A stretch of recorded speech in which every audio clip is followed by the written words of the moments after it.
Welcome to Despicable Maine Deep Dive. Today on the show, Maine corruption, misconduct, and dirty tricks. Yeah, we've got a whole bunch of sources to dig into today. Some pretty heavy stuff, allegations of government overreach, misconduct, that sort of thing. Right, dirty tricks. Exactly, like a playbook almost. And the big question we're diving into today is, Yeah. are these dirty tricks actually contributing to the decline of Maine? Are they keeping people down, preventing them from having good lives, productive lives? And forcing them to struggle, yeah. That's a huge theme we see over and over again in these sources. Absolutely. Okay, so I guess the first thing that really pops out is this whole claim that the Maine government has basically choked out industry, killed jobs. Yeah. One source really goes hard on this idea that overregulation, super high taxes, it's made it basically impossible for businesses to survive in Maine. And because of that, big companies have bailed, taken all the manufacturing jobs with them. Right, those jobs that used to be the backbone of so many communities. And now, this source actually says that the only thing Maine seems to be manufacturing these days is lawbreakers. It's like the system is rigged to create criminals. It's a pretty bleak picture. Yeah. And it's even gotten to the point where there are more government jobs than manufacturing jobs, which, raises a lot of questions about where the state's economy is even headed. For sure. When the state becomes the main employer, that changes the whole dynamic. And it sort of sets the stage for this whole good old boys club thing that keeps coming up. Right, the shadowy network of insiders, police, judges, lawyers, politicians, you name it. Probation officers, Right. other state employees, even their families, apparently. And the claim is that this club is all about squeezing money out of everyone else, the regular people. They basically see it as us versus them. So how do they do it? How do they get away with this? Well, these sources say that because so many people are struggling, thanks to the lack of good jobs and all that, this club can get away with using pretty much any trick in the book. Because they're desperate, yeah. Okay, so we've got this club that's supposedly leeching off a population that's already struggling to make ends meet. What do these dirty tricks actually look like in practice? This is where it starts to get really messed up.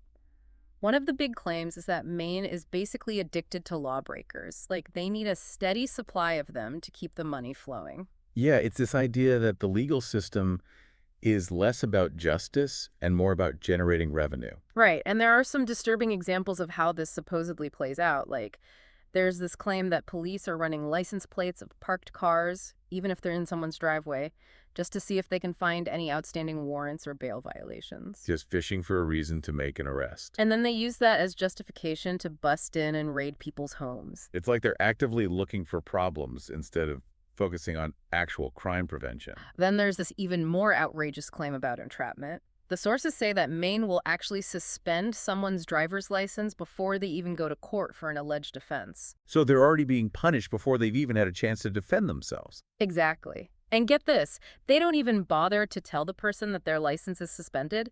They just tip off the local cops to be on the lookout. So you could be driving along completely unaware that you're breaking the law, and suddenly you're getting pulled over and slapped with a violation. It's like you're guilty until proven innocent. It's totally backwards. And it gets even worse when you look at what's going on in these small towns, especially those right next to big cities. Oh yeah, these towns are apparently all about squeezing money out of drivers. It's like they've declared war on vehicles. Every car is a potential cash cow. And they've got cops whose main job is basically to hand out tickets. Generating revenue, that's the priority. And the craziest thing is, there are allegedly quotas for these officers. Like, they have to hit a certain number of tickets every month. Which creates some really messed up incentives, right? For sure. And because they're so focused on meeting those quotas, they'll even hire cops who've been fired from other departments for, bad behavior. As long as they can rake in the cash, ethics don't seem to matter. It's a recipe for abuse. And then there's this whole thing about the license plates. You're not going to believe this. What now? The sources claim that Maine redesigned its license plates so that, and I quote, low IQ police can run them much easier. Oh, wow. And then it gets even weirder.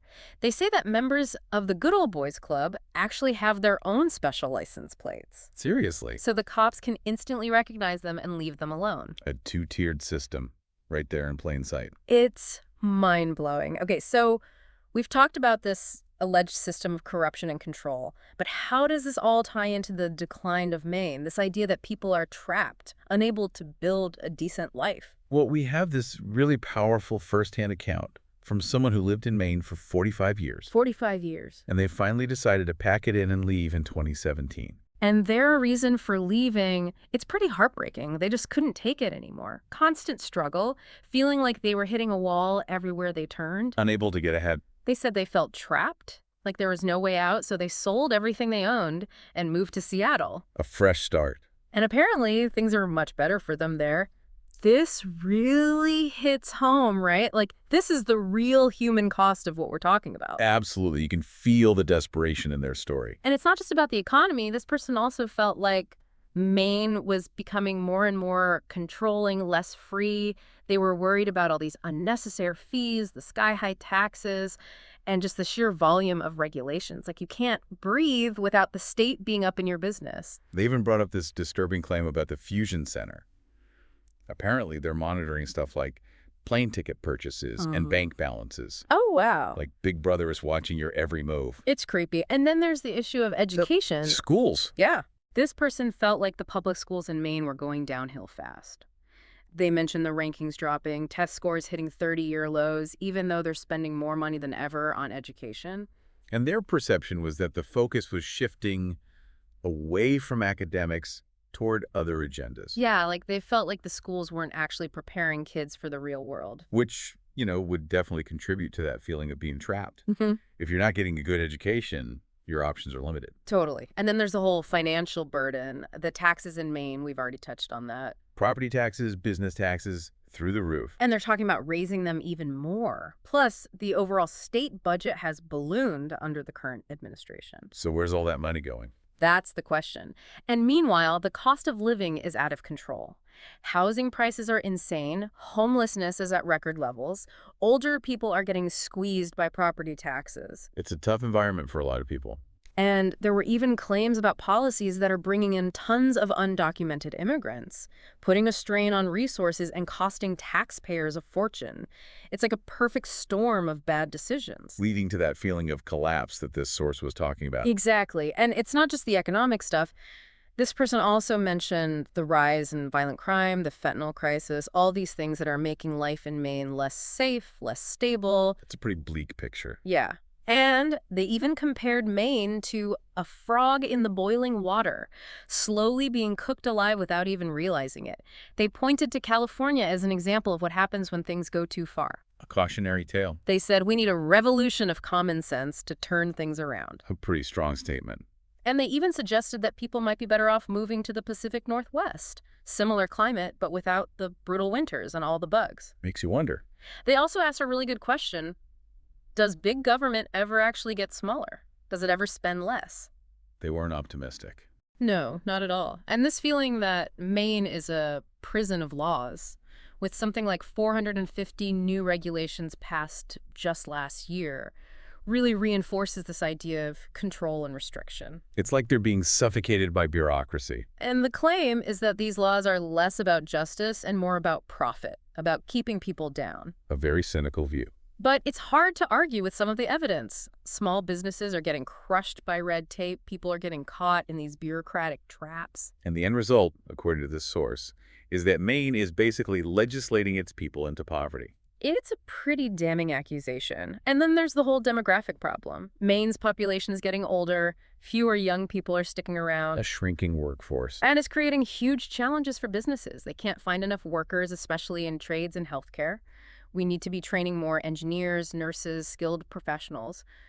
But the current environment is just not attractive to young people. So they're leaving for better opportunities. And it's a vicious cycle. The more people leave, the harder it gets for the state to function. And even groups like the Maine State Chamber of Commerce and the Maine Development Foundation are sounding the alarm. They see the writing on the wall. And then there's the political side of things. The sources mention some of the controversies surrounding former Governor LePage, the accusations of racism and authoritarianism. It's a divisive political climate. And there are concerns about how some in the Democrat Party view certain groups based on comments made by a state Senate candidate. It all adds to this sense of unease and tension. A lot of different perspectives clashing. Okay, so we've covered a lot of ground here. It's a pretty disturbing picture, to be honest. Allegations of corruption, misconduct, this whole system designed to control people and keep them struggling. And the feeling that this is all contributing to the decline of Maine. The stories of people leaving, feeling like they have no choice but to escape, are really powerful. It shows the human cost of these problems. It's about real lives being impacted. So the big question is, what happens to a state when so many of its people feel like they're being actively held back, like they can't build a better future? It's a fundamental question about the relationship between a government and its citizens. That's why it's Despicable Maine, and living in Maine is theft of your life.